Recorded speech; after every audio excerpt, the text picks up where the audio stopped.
Hey guys, what's going on? It's Crash 185. Here with, as you can see, my baby. She's back in action on this lovely, partly cloudy Connecticut afternoon. Today's topic is just going to be going over, the fixes that happened to this bike after the accident that I had, and as well as things going, some talking about what it's like to ride your bike, get back on the saddle after getting into an accident. So first things you can see, actually notice, I gotta put this back up, is one of my swing arm spools is gone. I still have to replace that. The kickstand, I would say catch, is a little bit bent, but it still works. It's a little wobbly. I don't know if you can see that, but it's still good. No real damage back here. Surprisingly, my exhaust doesn't even have a scratch on it from the accident, so that was good. I didn't have to mess with that. It's fairly, inexpensive. A little expensive, but, it's one expense I didn't have to dive into. At the new frame sliders, completely new mid fairing and upper fairing. Got some dirt on there. New fender. We had new discs. The other ones were bent. What else? Oh, the entire upper cowling from here down was like cracked, so we had to get a new headlamp, upper cowl, and I think this was cracked as well, so I had to get new bar ends, new levers.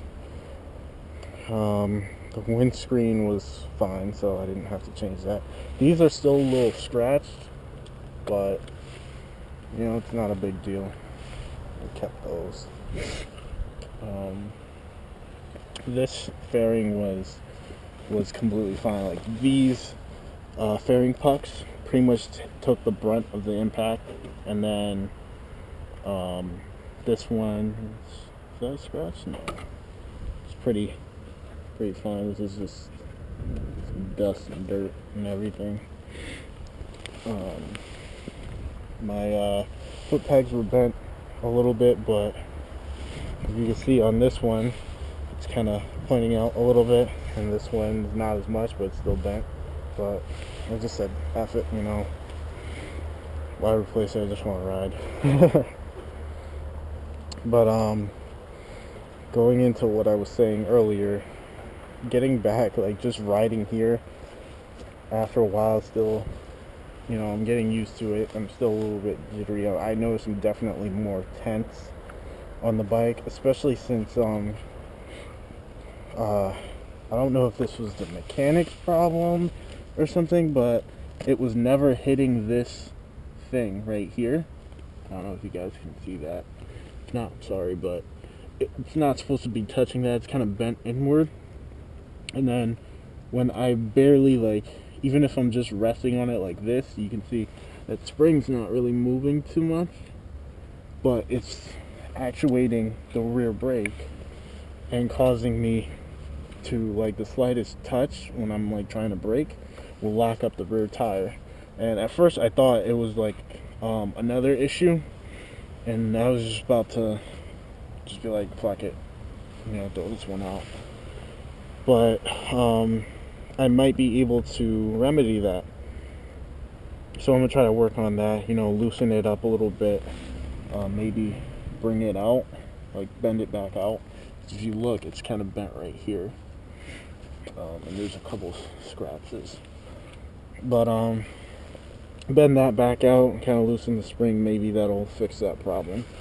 But other than that, once I started using more of the front brake, I used to use both of them, and that's why that was happening. So I just only use the front brake now, and it's been fine. I still have to get my confidence back up, but other than that, it's, like I said, it's great to be back on the saddle. And that's one thing that scares away other people from riding, and for good reason. I'm not gonna say that they're chicken shit or anything like that. It really is, like, after your first accident or anything, like, I felt it, and I'm pretty sure other riders felt it as well. That fear grip you, and it kind of makes you not want to ride anymore, just because, you know, you came that close to, you know, ending it all. But you can't let that get in your way. If you're really into riding, I'm not pushing you. I'm not saying that someone who, you know, has that fear should, you know, stop being a little bitch and go out and ride. I mean, if you're not comfortable, you're not comfortable, and I would rather you not take that chance if you're really terrified, then, because it's just going to make the riding experience less enjoyable for you, and that's not good. You know, you get a bike to enjoy it, not to be afraid of it. So me, I love it, and it wasn't my fault, so I'm just gonna work through it, you know. It's something I really enjoy, and it keeps me sane and keeps me away from other things that would be a lot worse. Got a little bit of oil. Oh, that's not good. So that's my quick video. I'm gonna be uploading some more, so stay tuned. Thanks guys for watching. Later.